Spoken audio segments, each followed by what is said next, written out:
Sliding into your screen is not just any coffee bag. It's a Roastar coffee bag. Don't need thousands. Personalized just 25 in Roastar's Design Lab. No design experience needed. Choose a pattern, add your logo and text, or create something memorable with AI. Being made in the Midwest, you can expect it on your doorstep in no time. Now that was smooth.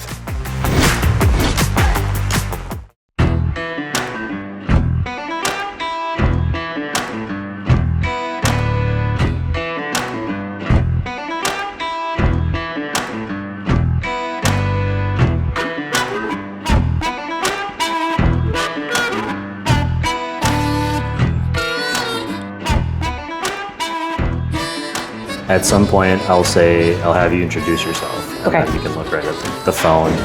But I always have this little thing that I read at the beginning of every show called, "Hello everyone, welcome to the Coffee People Podcast. I'm your host, Ryan Woldt. This show is presented by Roastar Coffee Packaging, found online at roastar.com. I'm here on the free coffee tour, which is part of our Roast West Coast newsletter, with our guest today, Jillian Quint. Hi. Jillian, could you tell everyone where we are and what the name of your coffee shop is? So we are in Deltina Coffee Roasters. We are in our San Luis Obispo, California location. We have a second location in Oceano, California. Oceano is where our roastery is. And then this is a dedicated cafe. And I had talked to your husband, Jack, Yes. When it was just the Oceano, and this Yes. was still kind of out there in the world. Yeah. How is this spot different from the original spot, which I passed on the highway up? They both have incredibly different vibes. They're all still founded in the fact that we're a roastery at the end of the day. It's our coffee, it's our organic coffee, it's our specialty coffee. But this is definitely, because it's a dedicated cafe, you see more food options, and where this location happens to be a lot closer to a college campus. We're right next to Cal Poly San Luis Obispo. So we get a lot more student traffic in here, a lot of residential people, more people walking to the shop as opposed to parking. Whereas the Oceano store, it's a dedicated roastery. It's very industrial inside. This one is bright and white and all the things, whereas that one has it's more moody, and it certainly has darker moody. I would moody industrial, if that's a thing. It's like a roastery questioning itself, what it wants to be. Potentially, maybe it's a chameleon in a way. There you go. Okay. But they're the theme. Everything is kind of black and white is kind of our main theme, and then we have an unofficial green/teal for our colors. We're still building some branding, but yes. So that particular, because it's an exposed ceiling in that location, so there's it's concrete floors, so it definitely has more of an earthiness to it. Whereas this definitely feels more of like a cafe. Well, I came in and I immediately went back to my car, grabbed my laptop, and sat down, because it felt like the kind of place I would do that. As we're sitting here, there's students kind of walking in and out behind the camera over here. Yeah. You mentioned branding. I've always known it as Deltina, but there was a different name before that. Yes. Where did the name Deltina come from? And if I'm not mistaken, it's a throwback to this region? Yes. So yes, we had to change our name. That was an unfortunate mishap, but so Quintessa was the original name. The new name is Deltina Coffee Roasters. Deltina is actually named after Oceano. When we were on the quest for a new name, we did want to kind of throw back to the Oceano area. The Oceano community was one of the reasons why we survived COVID. And so it felt like a proper homage to them to include them somehow in the new name. We found through the trademarking process and a bunch of different things that using a city as a name is very difficult if able to do it all. But Deltina was actually one of the original names they considered for Oceano. Oh, that's interesting. So one of the local historians has a newspaper article from 1892 where they go through the different names that they're considering. Oceano was one of the names they were considering. Deltina was one of the names, and then they had a third. And I don't quite remember. I don't remember the third, but they ultimately chose Oceano. Deltina was the reason why Deltina was considered is because Oceano is actually a delta. It's where the Pismo and the Oceano creeks meet. And so it forms little delta and they go out to the ocean. Very cool. That's where the name Deltina comes from. Then as far as relating it back to the shop, coffee shops are where two people meet. And so it fit really well into, yes, it was the very first full circle moment to have that realization of, oh, we can still name it after this community, but then also have it tie back into coffee as well. I have never been to this community before yesterday. I went camping last night at Islay Creek Campground. Yes. Unbelievable. Yes. I recommend it to anyone coming in.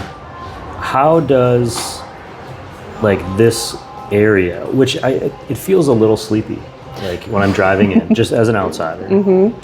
You know, how do you build community in that? Did they accept you right away? I know that you had spent time, I think, in the Midwest, in Chicago and other places, and came back here. Yes. What has been the challenge of building community and getting them to trust you? That is, you probably hit the nail on one of the number one challenges, especially for this particular area. Well, to answer your first question, it's the sleepy. There's a reason why slow is the nickname for the area. that not only the San Luis Obispo abbreviation, but there's a lifestyle. It feels slower than normal. And then in terms of the second part of your question, and it was our local chamber of commerce that really helped us introduce us to other business owners in the area. It was attending networking events because we did not have any foundation in this area. I did grow up near here. I did go to school in San Luis Obispo, but my network had more or less gone by that point. So in terms of where we started the business in Oceano, it was really had to be a natural growth. It had to be us meeting different individuals and just really getting to know the area. And that was how we essentially it helped in Oceano to be the only coffee shop in Oceano. And it's the first coffee shop in Oceano in all of its existence. So that helped with the Oceano community, but then in terms of going beyond the Oceano community and building the other cities around that area, it took a lot more of a networking effort to do that. And producing a good product was helpful. So word of mouth has been our biggest. In terms of this store and the newer store, we have to then redo that for the city of SLO. Sure. And so it's gonna take a lot more networking on our part to get people to know about our product and know that we are producing a high quality, good tasting, organic product that you don't necessarily find on a grocery shelf. Not to get too personal, you can tell me to shut up or we can clip it if you like. When you started the first shop, were you a mom at that time? Mm-hmm. Yes. You were. And I think since you've had you're more of a mom. Yes. Well, not more of a mom. You're momming more often. Or both. The right terminology to use here. You're correct. That's the answer. Yes. So when we started the business in Oceano, we had 3 children, all under the age of 6, so 6 and under. Wow. And a month after we opened that shop, we got pregnant with twins. So we went from 3 to 5 within the first year of the business, and then we had 5 kids, 6 and under at one point when we started. So, but at some point, isn't it just like an extra bottle or an extra bowl? I mean, it's all. I don't have kids, so I'm coming at it from a totally different perspective. That was certainly a challenge because I felt like I added not 2 babies but 3 babies to the house between the business and the twins, and then COVID hit within 2 months of having the twins. So there was a lot going on in a very short period of time. But yes, actually I had to step away from the business originally, and Jack ran the business for the first 4+ years because I had little tiny humans that needed me. I had to homeschool And it just made more sense from a business perspective to let him dedicate his time to the business and me to dedicate time at home. Got a little messy sometimes when we were trying to go back and forth and share the responsibility. And so it was just a lot easier to me continue to mom and him continue to work the business. Easier logistically, but I would imagine not emotionally, because certainly for not. him, he's spending time away from his kids. Correct. You're spending time away from your other kid, which is the business, which I know you get very attached, and these are your people. Yes. Right? Yes. So making a smart decision for the business doesn't always the smart decision for you. Correct. As a person. So there was certainly a lot of navigating and a lot of evolving. I think that's been one of the bigger blessings of having a small business and having 5 children and kind of having to roll with the punches on a lot of most days. You evolve as a person and you learn certain coping mechanisms, and then you have to learn how to deal with the emotional stuff. Sure. And so I think for Jack and I specifically, it's been a blessing in disguise in some regards, because we've been able to work through a lot. Well, you survived a very challenging period. You mentioned surviving COVID, and I kind of look at it as surviving COVID phase 1, because I don't feel like we've quite pushed beyond if we ever will. It has certainly changed the way the world operates. It has changed the way businesses hire. It's changed the way businesses fire. It gives us pause in certain business decisions, and now certainly health standards. There's just all sorts of, there's so many different facets that COVID has changed. And I don't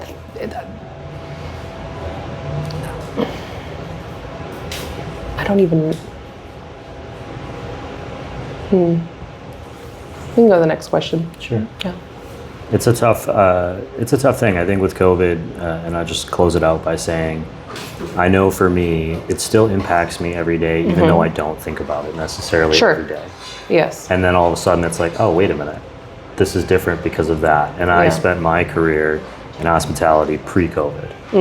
And so even now, as I talk about, oh, I'm going to maybe get back into it, I go, well, do I? And it's a different perspective. You're running this business. I've been sitting in here for an hour or two. You have employees that you trust. I'm wondering, you've got your family at home and you have your family here. How much overlap is there now? Are they coming to Thanksgiving, especially college students? How do you manage having a much bigger extended family? Yeah, if we do that, we have about an extended family of 20. Yes, because we have at any given point in time, probably between 12 and 14 employees, and then we have our family of 7. So yeah, it feels a lot bigger. It changes depending on, there's always different employee situations. I do feel like that the staff that we have currently, they're great at working together. It does allow me, in some cases when I do have to be a little hands-off, to be hands-off because they communicate really well. But yeah, and actually it's funny you bring this up right now. We actually are losing 5 of our employees. End of the school year. They're all graduating. They're all moving on. Each of the 5 employees started with us when we originally started in this location, and so they've been with us for 2 years. And they feel like my babies. And so it's really hard to say goodbye to them. And I mean, it's hard to turn over the staff too, but it's more about them going and us missing kind of a part of our family. But I'm excited. They live all over the United States, and so we'll have plenty of people to go visit. Sure. Well, and they become part of the tree of Deltina coffee. Correct. Right? Whatever they go out and do in the world, this is part of their story. Yes. Which is exciting. I'm wondering if you have any advice for people watching who may want to start a small business, may want to work with a partner. That's a pretty common theme in theory. Or just any general life advice that has helped you through getting this going and succeeding. I could speak to so many different facets of I can make the question broader if you like. I think you started off pretty well. The biggest, speaking specifically to the partner part of the question, I think trust is the biggest need that needs, it's what makes the relationship work. If you can't trust, if there's any inkling of not being able to trust your partner, that could lead to some pretty, because trust is the kind of the fundamental step of how you trust, and even in a normal conversation, it gets beyond like the money side of the trust and beyond the business side of the trust. You have to be able to have conversations with that person. If you don't feel that you can trust yourself to have a conversation with that person, or you don't trust what they are feeding back to you, that would be one of my biggest red flags. So in terms of a partnership, trust is huge. I think having, I mean, my husband and I are proof that working styles can be very different and you can still be successful at it. But making sure that your bigger goals are also in line with the other, and then also knowing that those are going to evolve over time as businesses evolve, as the world evolves. You constantly have to adapt and be at the forefront of that. And so having a partner that's willing to adapt with you is critical. And checking in with each other if those, because if your goals change but you don't actually have that conversation. Correct. And that gets back to the trust. Right. You have to be able to trust that you can have that conversation and both parties be honest in that conversation, or know when to walk away. That's the other piece of it, is that if you know that you can't evolve with somebody, you have to know when to walk away. So trusting yourself and trusting the person you're working with. I'm shaking my head because I'm terrible at the walking away. I want to solve the problem now and move on with my life. Yes. But sometimes my partner needs time to marinate. Yes, and that, I mean, Jack and I are the exact same way. He's the one that typically needs to marinate, and I'm the one that needs to solve it now. And that's, again, when I talked about the things that we learned from this business, that was one of the things that we ultimately had to learn and confront. And then now we're in a good place with it. Well, I'm glad to hear that. What's coming up next for Deltina? Is there anything else on the future? Yes. So we're at a kind of a critical part of our transition, because now that the twins that we had, they're now 5. They'll be 6 next year. So we're starting to pivot in our parenting life. School? They are all in school this year. Oh, exciting. Thanks to California's TK, Transitional Kindergarten Program, they're all in school this year. Yeah. So they will, yes, so they'll all be in school again next year. And so we're starting to pivot in our parenting, which is allowing us to spend more time with the business. And so we're hoping to make a lot of updates to the business that they were always intended from the beginning, but because, again, small families, small businesses, time constraints, side hustles, side gigs, all the things, we haven't made some of the changes that we had intended to. So one of the things I've been wanting to do is make our own syrups. That was always intended from the beginning. So that's one of my goals for probably end of next year, is to develop recipes for all of our syrups. We just signed a new contract to update all of our reporting systems.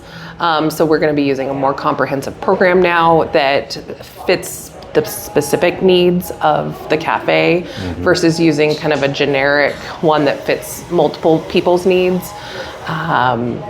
We are constantly developing our Roaster's Choice. So this is something that we had, again, intended from the beginning, and finally just now this year starting to dabble. So there's going to be a lot of design work happening and a lot of things to launch a full-on Roaster's Choice. And so I'm hoping by next year we'll have 4 quarters of Roaster's Choice, which is a huge deal for us. And so, yeah, there's all sorts of little things in the works. Is there anything specific that you're curious about? No, I mean, I always just think it's interesting, there's a theory that like you have to keep growing and growing and growing. But sometimes growing doesn't mean necessarily a new building or a new space or a new business. It just means doing what you're doing, which is adjusting and improving and trying to be better, more efficient. Yes. And evolving, I think we're evolving the business right now. That's the best way to describe the changes that are on the horizon. This store was one of our big growth, like in terms of expanding the footprint of the business.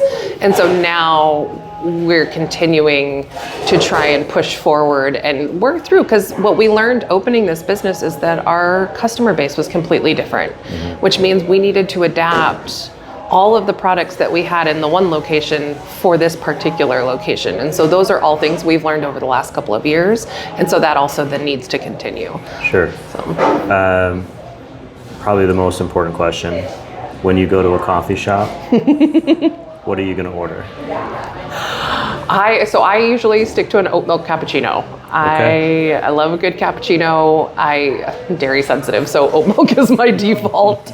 I'm dairy sensitive too, but I grew up in Wisconsin, so I just power through. Yes, and I grew up in the Central Valley, and that was that. Yeah. Yes, so there are times where I do have to power through, but I have gotten in trouble because I have said that I think West Coast cheese is as good or better than Wisconsin's, but I can't say that when I'm home, and I hope that no one is watching this.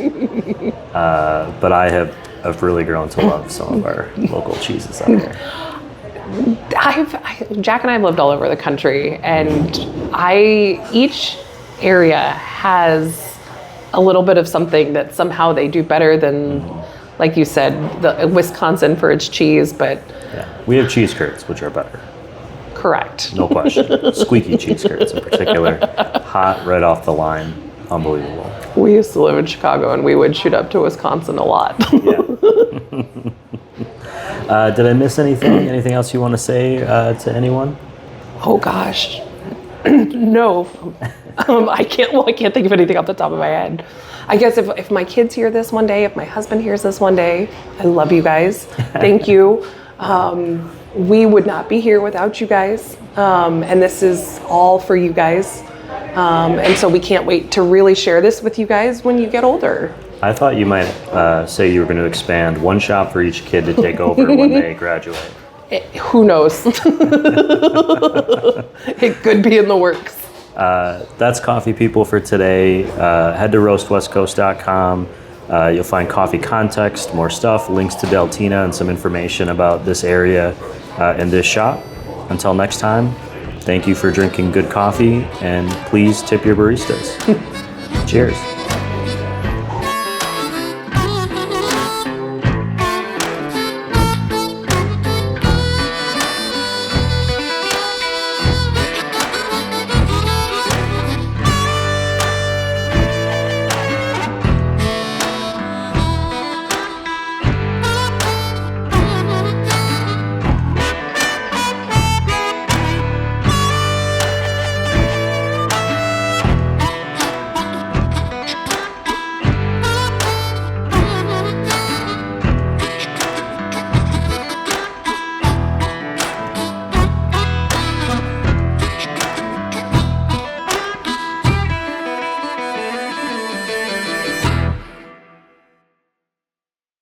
That's it. Awesome.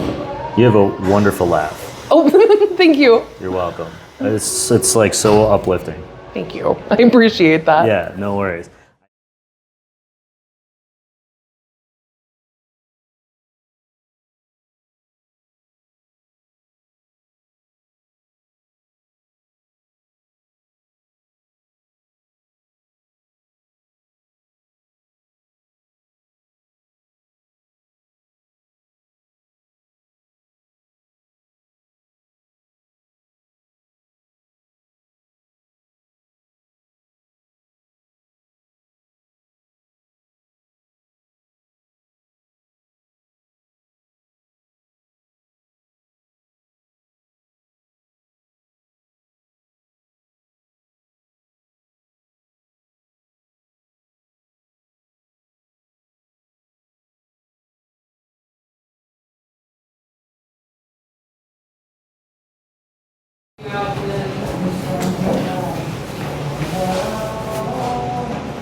Testing. 1, 2. Testing. 1, 2.